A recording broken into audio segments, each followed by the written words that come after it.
This is Andy Purewal for Boxing Social in association with Betfred, and I'm joined by Sam Hyde over Zoom. Sam, it's been a while. How are you? Yeah, not bad, mate. Not bad. Cracking on. Trying my best in lockdown. How are you? I'm good, mate. I'm good. You haven't really kind of been in and around the circuit throughout all of this. You've been focusing on your own project. So just update me on kind of what you have been doing during this past 12 months now. Yeah, so after the Juma fight in January, I obviously took a few weeks out, got back in the gym. Everything was normal. I was hoping for either a rematch with Juma, either a rematch with um, Riakapor, and just kind of waiting around, really training. And then lockdown happened about 2 months in, or 2 months after. And I had to concentrate basically on keeping hold of my businesses. So obviously, as loads of businesses suffered, so did mine. I've got a gym as well as boxing, and I've got a building contracting company, and both were affected massively by COVID-19. So taking time out to go to Bolton to the gym when everything was unsure, maybe money wasn't going to be the best, wasn't the viable option. So I decided to kind of stay away from boxing for a bit and just concentrate on my businesses. And of course, boxing is my love and is what I want and need to do. However, if I would have concentrated on boxing, I wouldn't be here now in my office at one of my businesses. So yeah, I had to kind of step away. How difficult has it been to not be able to commit yourself as much to boxing during this past year or so? Yeah, it is annoying. It's like what I've done my whole life pretty much. So actually, first time I think, not being in a boxing gym for months really. So it's been difficult, but it's not too difficult because I've got a gym. So I spend every day at the gym. So I train every day. So it's not like I was, completely away from the sport. I'm around a ring and boxing bags every day. So I'm always doing a bit. On the flip side, how have you found trying to keep your other businesses going and keep everything kind of positive on that front?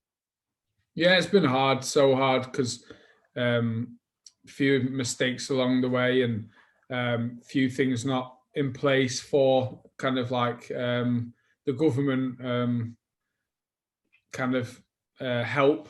So I had to do it myself, really. But we've come out stronger. We've built up a completely new online business, which we do personal training and Zoom sessions for groups on Zoom live, and that's a business in itself now, and it's something we're going to continue throughout. So it's been good and bad. Sam, just picking that one back up there. When kind of shows returned around June, July time last year, all Yeah. behind closed doors, of course, how did you find kind of balancing it then? Did you have any temptations to push or devote more time to boxing? No, not at all. Not at all, because I've got to look after the businesses really. So that is the only reason why I wouldn't be in a boxing gym every day. So maybe when I was watching it, I was thinking, oh, I wish I had a fight this weekend. However, the stresses financially, mentally, and everything lay with everything else. That's usually the boxing side. Usually all my heart energy is for the boxing, but this time the business was needed. So yeah, no, it wasn't really. I was just praying each day I can keep everything alive, keep everything going, and yeah, it's been hard. Obviously, the government have kind of outlaid plans for a route out of the pandemic for us, or not necessarily out of the pandemic, but at least into better times for us over here in the UK. With that in mind, hopefully we start to see kind of more fights being able to put onto shows. At the minute, you see maybe 5 to 7 or 8 on a card. Usually, pre-pandemic, you'd have over 10 fights on a card. What's your plans moving forward, Sam? So that's the question. What's my plans moving Yeah. forward? So after lockdown, the plan is to get the bit when or not even just after lockdown, when my businesses tick over and make money, which they're supposed to, without me being here. That's when anything else, as in relationships, family, boxing can come back. So it's not just boxing, that's sort of the step. It's kind of, so it's everything, because I've got to devote myself to businesses at the minute. Otherwise, I won't have a business to fall back on. There'll be nothing there. So in terms of that, I don't know when it's going to be. So we're aiming April 12th. We're allowed to be open again, one of my businesses. So we can, there's a bit of light there. But last time that happened, and I was thinking, right, back in the gym, I'll have had a fight by now. I'll be back in the gym, get the weight off, then start for a camp. And I kept planning. So until my business can make money naturally without me there, is when I dedicate. So let's say I'm aiming April, May, June time. Everything's back to normal, kind of, and then I get back into boxing and see what's available. And I know for a fact that there is going to be stuff available for me, because we have received a few offers here and there. So it's all going to be waiting for that. Can you expand on what you have received so far, Sam, with regards to offers? Yeah, so a few non-British, to be honest. One was a fight in Russia against the 2016 Olympian. The money wasn't great. I probably wouldn't have made weight, and it just wasn't right. And then the next one was a big fight, to be fair, in the UK. I can't really say in case it does happen. But again, we wouldn't have made weight, too short notice, and they just tried to look offering it. Is there any risk at all, though? Have you thought about, Sam, kind of depending on how much this pandemic affects your businesses and how long it does take you to get things back up and running the way it was pre-COVID, that you may not be able to kind of return to the ring? Have you ever thought about that? Yeah, so a lot of people do ask that, because without sounding quite big-headed, I think my businesses look like they're doing okay. I'm doing all right. Everybody knows I'll be fine without boxing. My friends and family all question whether it's right me going back to boxing, because I've kind of, I can make money and do big things outside of boxing.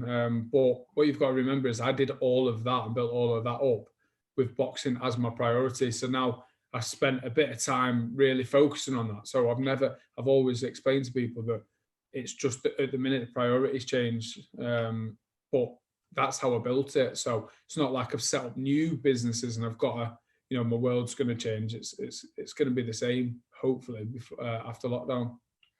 Coming back, Sam, when or wherever it is that we do see you kind of back in the gym training for a fight, what would you like to, or what do you still believe you can achieve? I've always believed, obviously, I'm British. If I can fight for British titles, win, that is in my locker 100%. In terms of going forward, I was focusing on, right, let's get the English, British, that route. I do believe once I'm fully fit, I can fight anybody.